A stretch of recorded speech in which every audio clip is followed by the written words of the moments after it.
श्री दुर्गा नवरात्रि व्रत कथा। एक समय बृहस्पति जी ब्रह्मा जी से बोले, हे ब्रह्मन श्रेष्ठ, चैत्र व आश्विन मास के शुक्ल पक्ष में नवरात्र का व्रत और उत्सव क्यों किया जाता है? इस व्रत का क्या फल है? इसे किस प्रकार करना उचित है?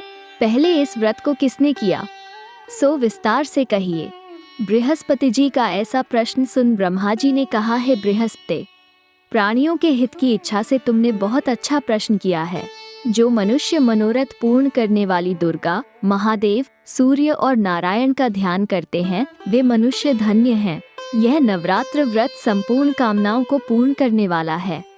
इसके करने से पुत्र की कामना वाले को पुत्र, धन की लालसा वाले को धन, विद्या की चाहना वाले को विद्या और सुख की इच्छा वाले को सुख मिलता है। इस व्रत को करने से रोगी मनुष्य का रोग दूर हो जाता है, मनुष्य की संपूर्ण विपत्तियां दूर हो जाती हैं और घर में समृद्धि की वृद्धि होती है। बंध्या को पुत्र प्राप्त होता है, समस्त पापों से छुटकारा मिल जाता है और मन का मनोरथ सिद्ध हो जाता है।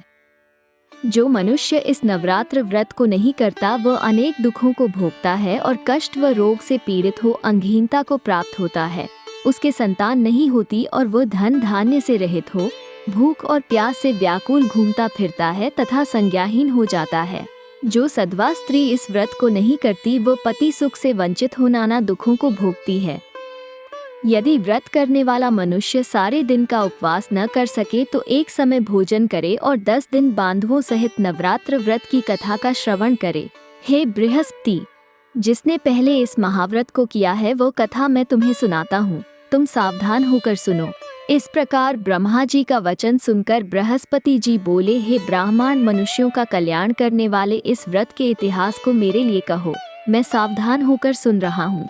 आपकी शरण में आए हुए मुझ पर कृपा करो। ब्रह्मा जी बोले, प्राचीन काल में मनोहर नगर में पीठत नाम का एक अनाथ ब्राह्मण रहता था। वह भगवती दुर्गा का भक्त था। उसके संपूर्ण सद्गुणों से युक्त सुमति नाम की एक अत्यंत सुंदरी कन्या उत्पन्न हुई। वो कन्या सुमति अपने पिता के घर बाल्यकाल में अपनी सहेलियों के साथ क्रीड़ा करती हुई इस प्रकार बढ़ने लगी, जैसे शुक्ल पक्ष में चंद्रमा की कला बढ़ती है। उसका पिता प्रतिदिन जब दुर्गा की पूजा करके होम किया करता, वो उस समय नियम से वहाँ उपस्थित रहती। एक दिन सुमति अपनी सखियों के साथ खेल में लग गई और भगवती के पूजन में उपस्थित नहीं हुई।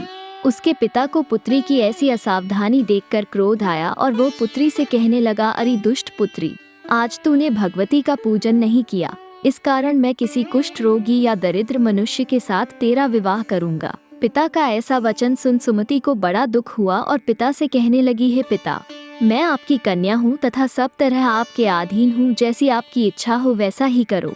राजा से, कुष्ठी से, दरिद्र से अथवा जिसके साथ चाहो मेरा विवाह कर दो, पर होगा वही जो मेरे भाग्य में लिखा है। मेरा तो अटल विश्वास है, जो जैसा कर्म करता है उसको कर्मों के अनुसार वैसा ही फल प्राप्त होता है, क्योंकि कर्म करना मनुष्य के अधीन है पर फल देना ईश्वर के अधीन है।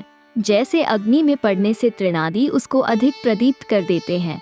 इस प्रकार कन्या के निर्भयता से कहे हुए वचन सुन उस ब्राह्मण ने क्रोधित हो अपनी कन्या का विवाह एक कुष्ठी के साथ कर दिया और अत्यंत क्रोधित हो पुत्री से कहने लगा, हे पुत्री, अपने कर्म का फल भोगो, देखें भाग्य के भरोसे रहकर क्या करती हो। पिता के ऐसे कटु वचनों को सुन सुमति मन में विचार करने लगी, अब मेरा बड़ा दुर्भाग्य है जिससे मुझे ऐसा पति मिला। इस तरह अपने दुख का विचार करती हुई वो कन्या अपने पति के साथ वन में चली गई और डरावने कुशायुक्त उस निर्जन वन में उन्होंने वो रात बड़े कष्ट से व्यतीत की।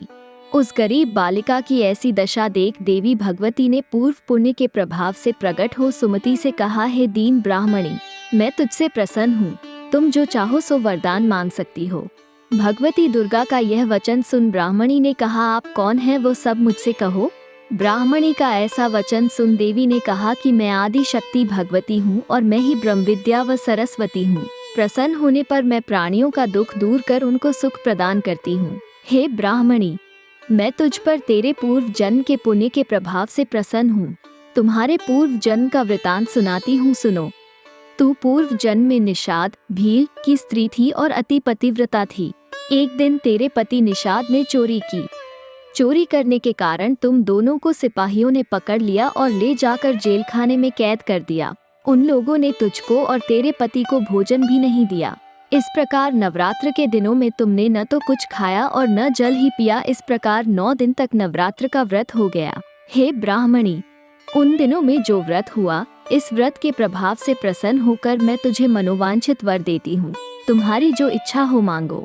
इस प्रकार दुर्गा के वचन सुन ब्राह्मणी बोली, अगर आप मुझ पर प्रसन्न हैं तो हे दुर्गे, मैं आपको प्रणाम करती हूँ। कृपा करके मेरे पति का कोढ़ दूर करो। देवी ने कहा, उन दिनों तुमने जो व्रत किया था, उस व्रत का 1 दिन का पुण्य पति का कोढ़ दूर करने के लिए अर्पण करो। उस पुण्य के प्रभाव से तेरा पति कोढ़ से मुक्त हो जाएगा। ब्रह्मा जी बोले। इस प्रकार देवी के वचन सुन वह ब्राह्मणी बहुत प्रसन्न हुई और पति को निरोग करने की इच्छा से जब उसने ठीक है ऐसा वचन कहा, तब उसके पति का शरीर भगवती दुर्गा की कृपा से कुष्ठ रोग से रहित हो अति कांतिवान हो गया। वो ब्राह्मणी पति की मनोहर देह को देख देवी की स्तुति करने लगी, हे दुर्गे, आप दुर्गति को दूर करने वाली, तीनों लोकों का संताप हरने वाली, समस्त दुखों को दूर करने वाली, रोगी मनुष्य को निरोग करने वाली, प्रसन्न हो मनोवांछित वर देने वाली और दुष्टों का नाश करने वाली जगत की माता हो। हे अम्बे, मुझ निरपराध अबला को मेरे पिता ने कुष्ठी मनुष्य के साथ विवाह कर घर से निकाल दिया।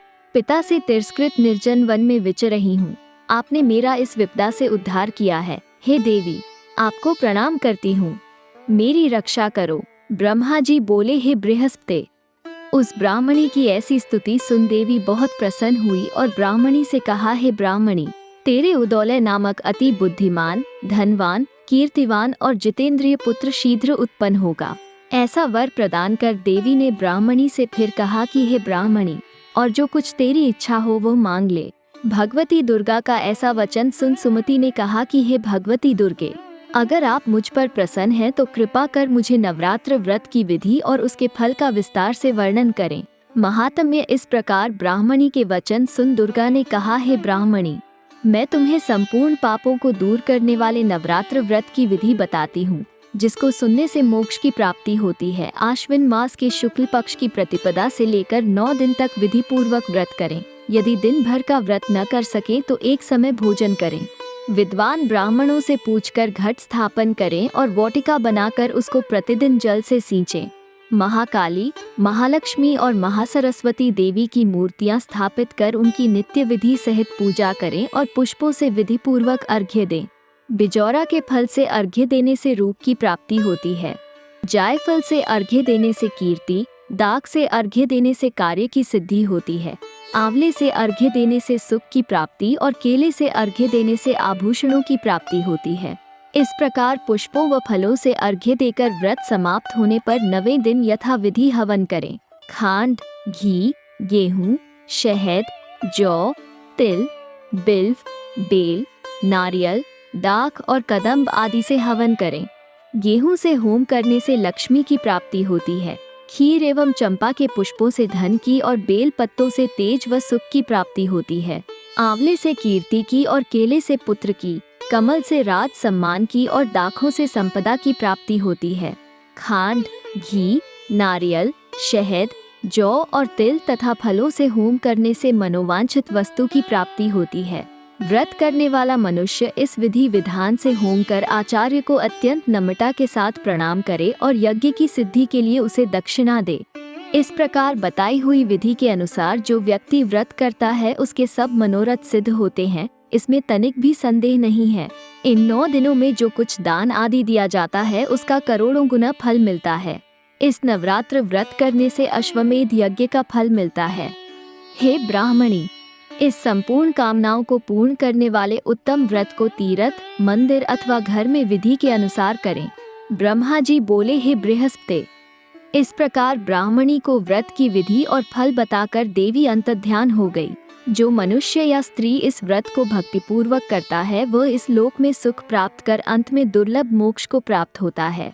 हे बृहस्पति, यह इस दुर्लभ व्रत का महात्म्य है जो मैंने तुम्हें बताया है। ये सुन बृहस्पति जी आनंद से प्रफुल्लित हो ब्रह्मा जी से कहने लगे कि हे ब्रह्मन, आपने मुझ पर अति कृपा की जो मुझे इस नवरात्र व्रत का महात्म्य सुनाया। ब्रह्मा जी बोले कि हे बृहस्पति, ये देवी भगवती शक्ति संपूर्ण लोकों का पालन करने वाली है। इस महादेवी के प्रभाव को कौन जान सकता है? बोलो देवी भगवती की जय। व्रत की विधि प्रातः नित्यकर्म से निवृत्त हो, स्नान कर मंदिर में या घर पर ही नवरात्र में दुर्गा जी का ध्यान करके ये कथा करनी चाहिए। कन्याओं के लिए यह व्रत विशेष लाभदायक है। श्री जगदम्बा की कृपा से सब विघ्न दूर हो जाते हैं तथा सुख समृद्धि की प्राप्ति होती है। प्रार्थना। हे परमेश्वरी, मेरे द्वारा रात दिन सहस्त्रों अपराध होते हैं, यह मेरा दास है, समझकर मेरे अपराधों को क्षमा करो। हे परमेश्वरी, मैं आह्वान, विसर्जन और पूजन करना नहीं जानता, मुझे क्षमा करो। हे सुरेश्वरी, मैंने जो मंत्रहीन, क्रियाहीन, भक्तियुक्त पूजन किया है वो स्वीकार करो। हे परमेश्वरी, अज्ञान से, भूल से अथवा बुद्धि भ्रांति से जो न्यूनता अथवा अधिकता हो गई है उसे क्षमा करिए तथा प्रसन्न हुइए। जाप मंत्र ऊँ ही क्लीं चामुंडाये विच्चे नमः। मनोकामना सिद्धि के लिए इस मंत्र को 108 बार या सुविधा अनुसार जाप करें।